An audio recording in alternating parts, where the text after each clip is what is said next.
You're listening to Hysteria, the podcast for people who believe Colin Kaepernick knelt so Taylor Swift could run, I guess. I don't know. I feel like Kaepernick would like a word if the NFL is now this woke entity in American culture. No, it's not. No, it's not. It is not. It is a money-making enterprise that at one point made a stupid political decision and at this point is making a smarter political decision, but it's all about making money.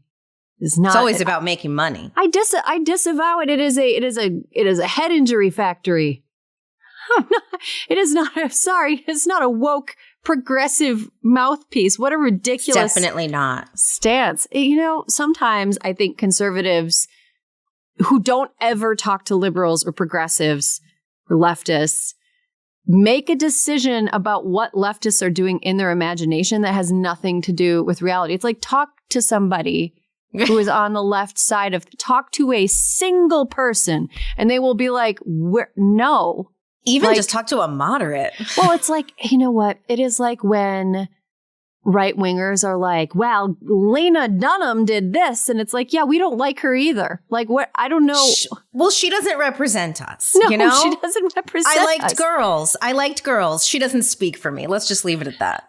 No. And also, like, talk to somebody. Talk to a single person. And they'll be like, you know what? I don't really think of the NFL as a political entity. And I don't think that Taylor Swift's association with it has anything to do with politics. I just think that they're trying to make money. Trying to make money from women, and it's working.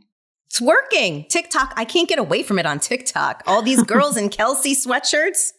So far-right media is obsessed with Taylor Swift right now, in keeping with the tradition of conservatives being scared of absolutely everything. It seems Swift now represents the sum of all fears.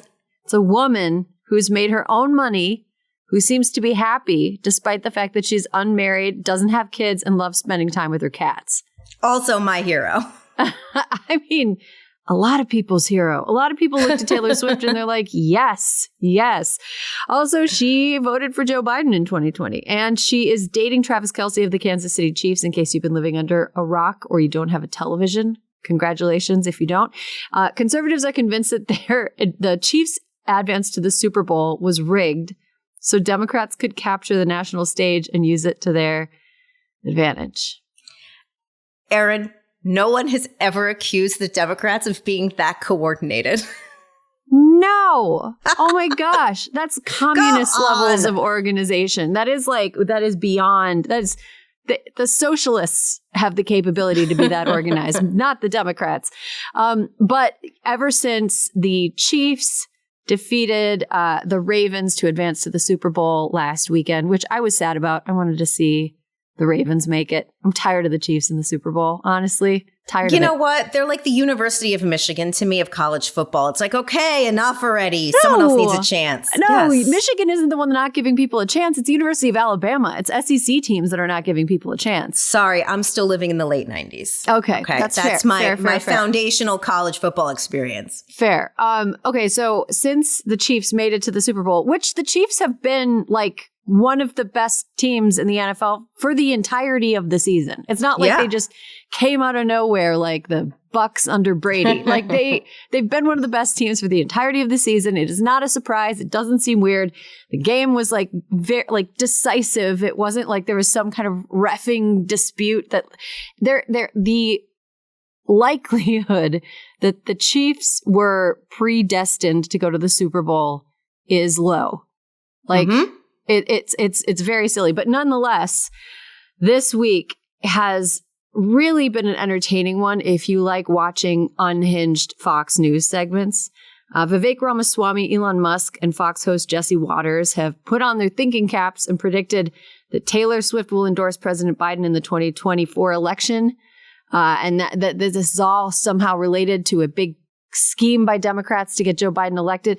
I don't think that it's that daring a gambit, considering that Taylor Swift endorsed Joe Biden in 2020. Like, I don't know why they're like, it's going to happen. Like, you're not making any sort of a interesting call. Like, yes, she probably will. It's like most likely. Nothing has changed since then. Right. And there's also been accusations that Taylor Swift is working for the NFL. But I honestly think that the NFL could be working for Taylor Swift.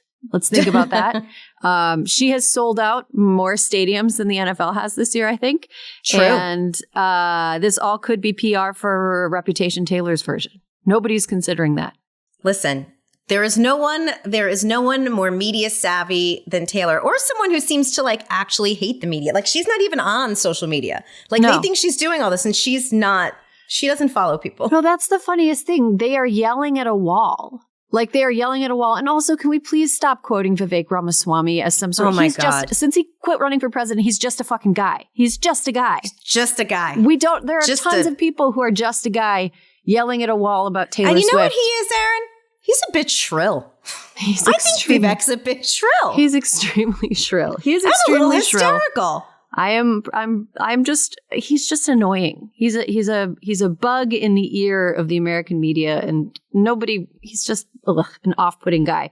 But I think all of this is coming from the fact that Donald Trump himself seems to be threatened by Taylor Swift and her popularity. He is absolutely sherbeting his drawers over the possibility of Swift's army tipping the 2024 election away from him, declaring a holy war on Swift. And he's been claiming that he's more popular than she is. What a weird guy. Well, first of all, we know how he does with women, Erin. This is not shocking that he's like, Tay-Tay's out to get me. However, declaring holy war, which I have seen all over social media, all over the news. I mean, did he not just get struck with an $83 million settlement for defamation? He sure did. What is he not learning? Erin, I'm beginning to think he's not that smart. He's not learning. He is not learning from his mistakes or settlements against him. Yeah, he's an emotionally dysregulated person who will never be emotionally regulated because he's like very old now. He's run out of time. This is and you know, it's like there are people Taylor can defend herself, but Donald Trump declaring a holy war, I mean, the people who support him, his hardcores, are pretty nuts. And so I do think we need to protect Taylor at all costs. Okay, but I say this with love. Taylor Swift fans equally insane. Insane for good. Insane, but not dangerous.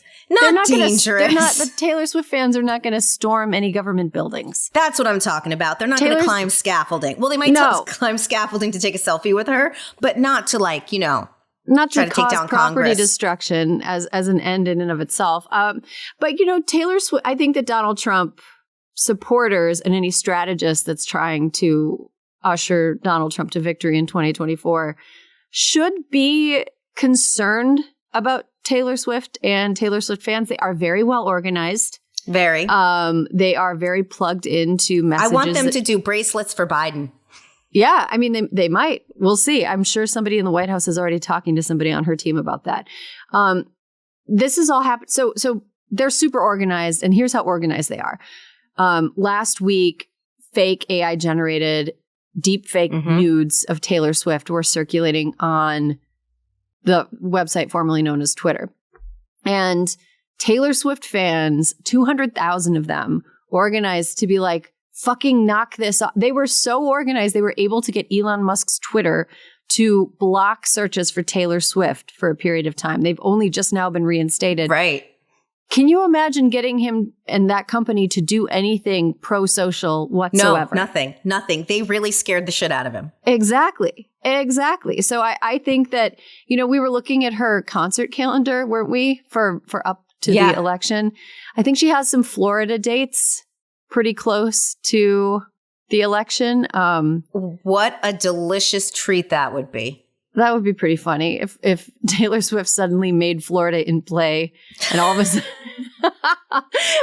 sudden, with like weeks to go before the election, or days to go before the election, we've got the like RNC diverting massive amount of funds defending a state that they thought was safe. I just think that would be just very funny. I mean, if she knocked on one door. Knocks on one door, bring Mickey Mouse on stage with you, Taylor.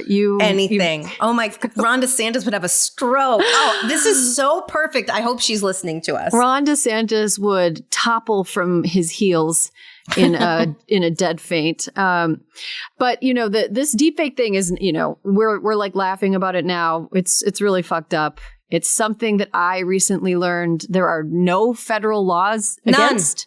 None. No federal law. That's because everyone who is an elected official is old enough to get their email printed out. Like, you know what I mean? These are not people this is not a tech savvy group of people, senators, members of Congress. And it really shows in the way that legislation is constantly trying to play catch up to evil uses of technology. Enter this weird group of senators. But we'll take it. Yeah, enter Senator Dick Durbin, Lindsey Graham, Amy Klobuchar, and Josh Hawley. Wow, don't want to be on that road trip. Glad they did this. They introduced a bill called the Defiance Act this week that would hold accountable those responsible for the proliferation of non-consensual, sexually explicit deepfake images and videos. That's we'll great. Take it. Bipartisan effort to like take a step to stop deepfake porn. Erin, Elon Musk, and Mark Zuckerberg have united the Senate. Oh my gosh. Alyssa, you were watching a hearing on Wednesday morning where Erin, a bunch of tech people are getting yelled at. It was amazing. They all came, first of all, be clear, they were all subpoenaed. Nobody showed up willingly.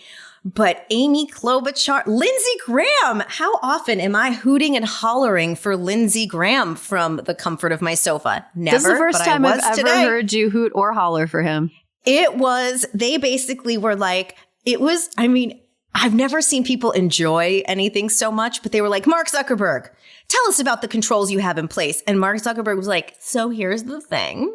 If we really want to protect children, shouldn't we dump all this on Apple and make there be controls in the App Store for when kids are trying to buy the apps? And Lindsey Graham was like, oh, next, and moved on. It was all of them sitting like a murderer's row of rich people who want no responsibility for putting children in harm's way. And Amy Klobuchar wore a red suit. I'm telling you, there was no stopping any of them today. It was she was in Tiger Woods mode, Amy Klobuchar. She was Tiger Woods Sunday round red. I think that I love watching tech CEOs get yelled at. I don't really think that no amount of yelling will make up for the no amount of yelling will make up for the harm that they've done to society. Totally. And the way that they've fucked up entire generations of people. And will continue to do so unless the Senate does something. So really glad that those four senators, the first time that I've ever been like, good job, Josh Hawley. Get going, Lindsey Graham, you saucy minx. Yeah. And then, Durbin and Klobuchar, we kind of expect them to like be on the right side of many issues. But thank you guys for the Defiance Act. This is a great start. And I hope to see that it will pass. And we should have Amy on to talk about it at some point. We should. All right. And I am already resentful of the fact that this man is dominating so many of our political conversations. But here we are again. Alyssa, I'm gonna kick off this story by asking you, does Donald Trump have $83 million? Oh, he's gonna soon when they make him sell his properties. Oh my gosh. Okay. So let's talk about last week's E. Jean Carroll court victory over Donald Trump. Alyssa, take it away. Loved every minute of this. Erin, last week, Donald Trump was ordered by a Manhattan jury to pay $83.3 million to writer E. Jean Carroll for defaming her in 2019 after she accused him of a decades-old rape.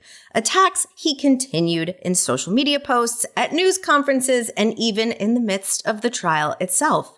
Because, as we have discussed, he has absolutely no fucking impulse control.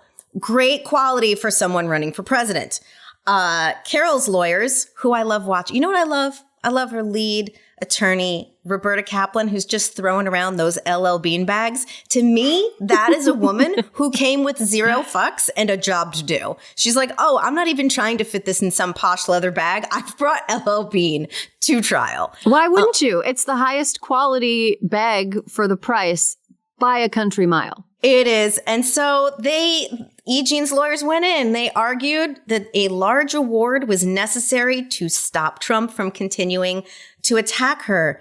And a large award she got. After less than, this is the best part. What do you think Trump did when they're like, jury's back and it's only been 3 hours? I don't know. I'm just Sherbet saying, in his drawers like he's been doing over Taylor Swift. He cannot. So the jury responded by awarding Carroll $65 million in punitive damages, finding that Trump had acted with malice, which we all knew. On one recent day, he had made more than 40 shitty posts about Carroll on his Truth Social website. Have you ever been on Truth Social? No. Me Why neither. would I go there? Ever. That's but I'm like, no, absolutely not. Sometimes I'm like, should I check it out? No, it's bad there. It's like if somebody holds something up to you and is like, smell this. Does this smell bad? It's like, no. I'm going to take your word for it. I'm going to take your word for it. I don't need to fill my nasal cavity with the smell of rotten milk. Anyway. In interviews after the jury's decision, E. Jean talked about how she spent days and weeks leading up to this. The first time she would see Trump face to face in decades, that she was very nervous, that she couldn't find her words, that she was having a hard time eating and sleeping. And Erin, the sweetest words we ever could have hoped to hear. She said when she actually did see him, he was nothing. He was nothing. She said the emperor had no clothes. Some of the sort of courtroom gossip that was reported out in the days after included, well, Erin, like the grown-up who wants to be president that Trump is, he reportedly stormed out of the courtroom at one point. What? What? Literally no impulse control, does not have any social, like he does not know how to act in any professional setting. Yeah, he absolutely doesn't know how to act. You know, I listened to an interview with E. Jean and Robbie Kaplan on Rachel Maddow's show, and her E. Jean's legal team basically said like they just let Trump act like himself. Yeah. And then like that was part of their case. Show your true colors. Exactly. That was part of their case. And Trump, you know, there have been plenty of articles written and punditry points made about how this is where he's running his campaign. He's running his campaign through the courthouse. But like this is how he's running his campaign in court, where he stands to lose tens of millions or hundreds of millions of dollars more. I don't know if he can is he going to run out of money before he finishes campaigning? I mean, it'll be delicious. Well, Erin, this is such an interesting point too, is that, you know, disclosures are happening now. End of quarter's coming, and people see how he is spending the money that they're giving him, and maybe his supporters are fine with that. But Nikki Haley's going to end up with a lot of money to spend because she's not paying legal bills with her supporters' cash. So, oh man, and the lawyers aren't even good. That's the thing. Like the lawyers are not. Do you know? I was listening. Trump's attorney, the lead attorney, the woman, she came out to do a press conference, and Erin, it was like. She wasn't even an erudite like MAGA. She didn't even have mastery of the MAGA language. Like she was just so unspectacular. Nobody needs to go outside more than all Trump supporters. Fresh air. Fresh go outside. Air. Look at some birds. Go on a walk. Go on a walk. Leave your gun at home. I know that's scary to you. Leave your gun at home. Go on a walk. Look at nature. Don't bring your phone. Don't listen to fucking Tucker Carlson or whatever it is you listen to, or Charlie Kirk or whoever is claiming that Taylor Swift isn't up. Come on. Anyway, and also, just to show that what's good for the goose is good for the gander, I routinely go outside and I don't listen to anything crazy when I'm outside. I just listen to nature and it makes me a better person. Yes. Log off. Log off. We need to there needs to be like a test that we give to people to allow them access to the internet for more than 3 hours a week. I think it would be terrific. Like a driver's license. Like a driver's license, right? You just pass like a basic media literacy test. Okay, so final story that we're going to get into this week. This is a real bummer. And we just missed it like when we recorded last week. It came out like the same day. But it's important and we need to talk about it. So an analysis has found that rape resulted in 64,565 pregnancies in 14 U.S. states with near total abortion bans since Roe v. Wade was overturned in June 2022. 64,565 pregnancies that were the result of rape, according to a new peer-reviewed study published last Wednesday in the medical journal JAMA. JAMA? Don't say that. JAMA. In this cross-sectional study, thousands of girls and women in states that banned abortion experienced rape-related pregnancy, but few, if any, obtained in-state abortions legally, suggesting that rape exceptions fail to provide reasonable access to abortion for survivors. Now, from what I could see, I couldn't tell how many births resulted from those sexual assaults.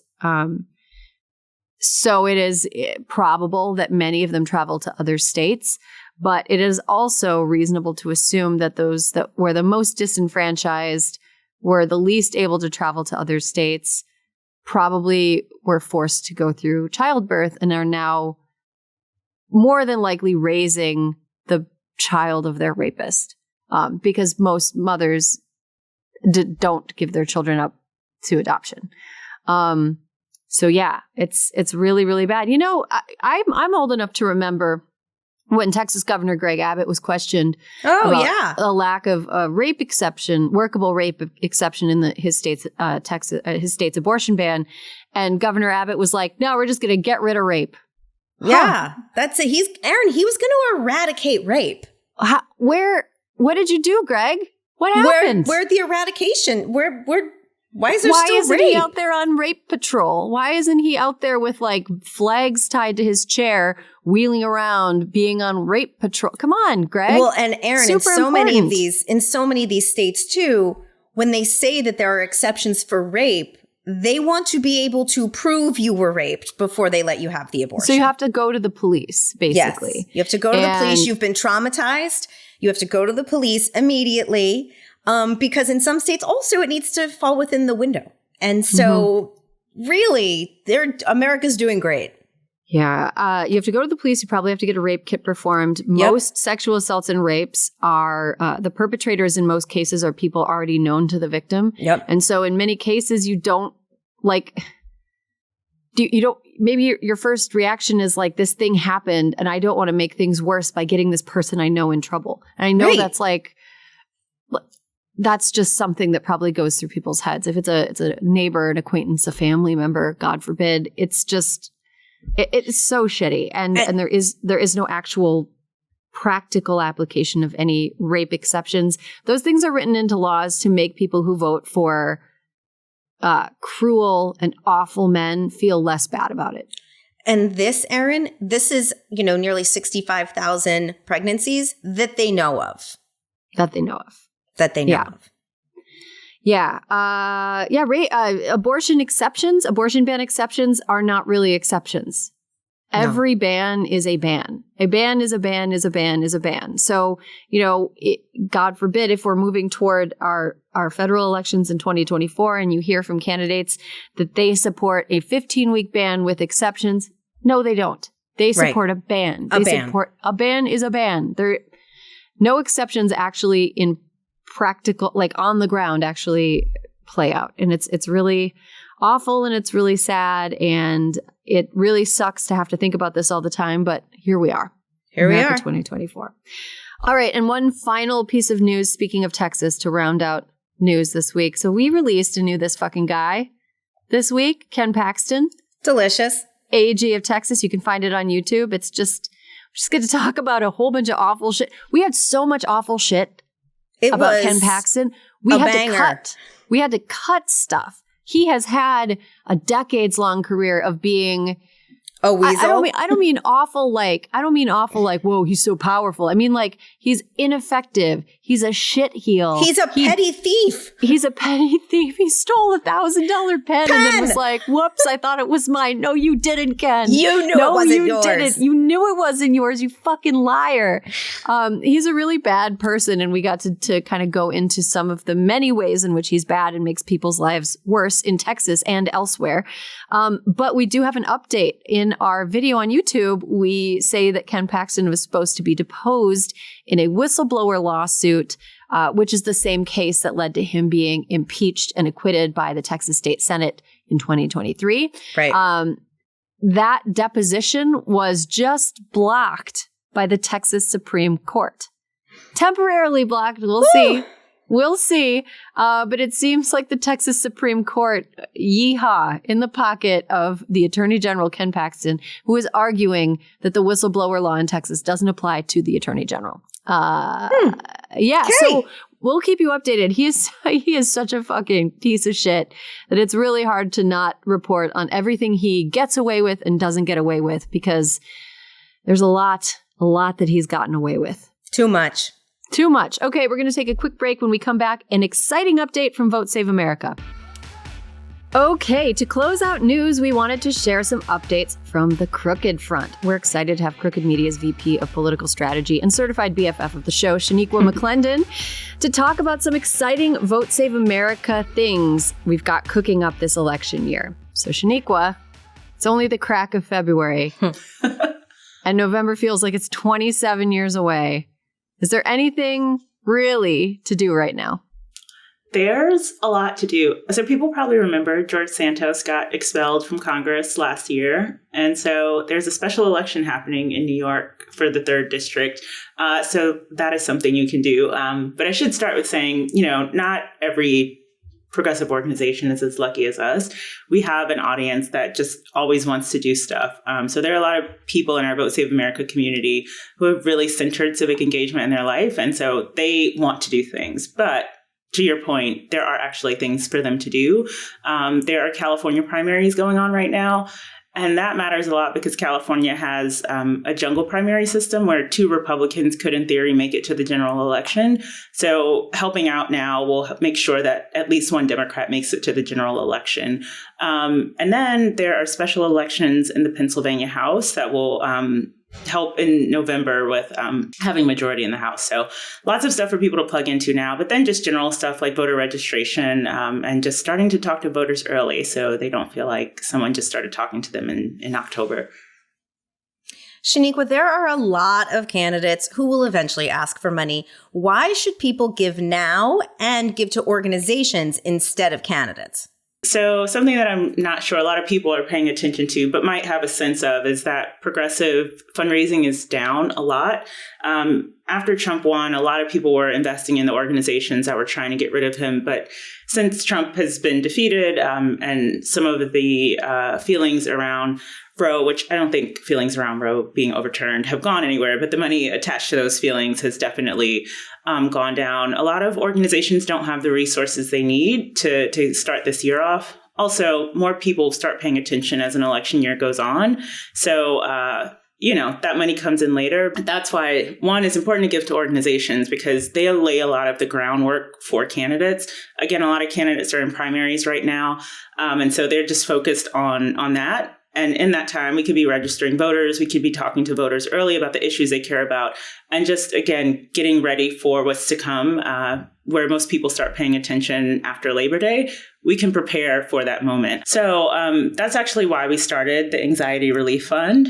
In moments like this, when people are not getting the resources they need, that can create anxiety for our partners who are doing this important work. But also when people are trying to figure out, where do I give this money if they have it to give? It can be overwhelming. We get lots of texts, calls, and emails about where people should give their money.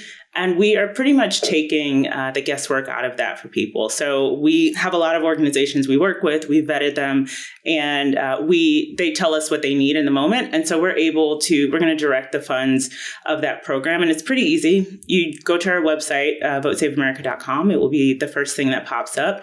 You pick a dollar amount that you're comfortable giving every month, and we will give that to grassroots organizations. And every month, at the end of the month, we'll send a note out to let people know how much we gave and who we're giving it to. And 100% of the donations will go to the organizations.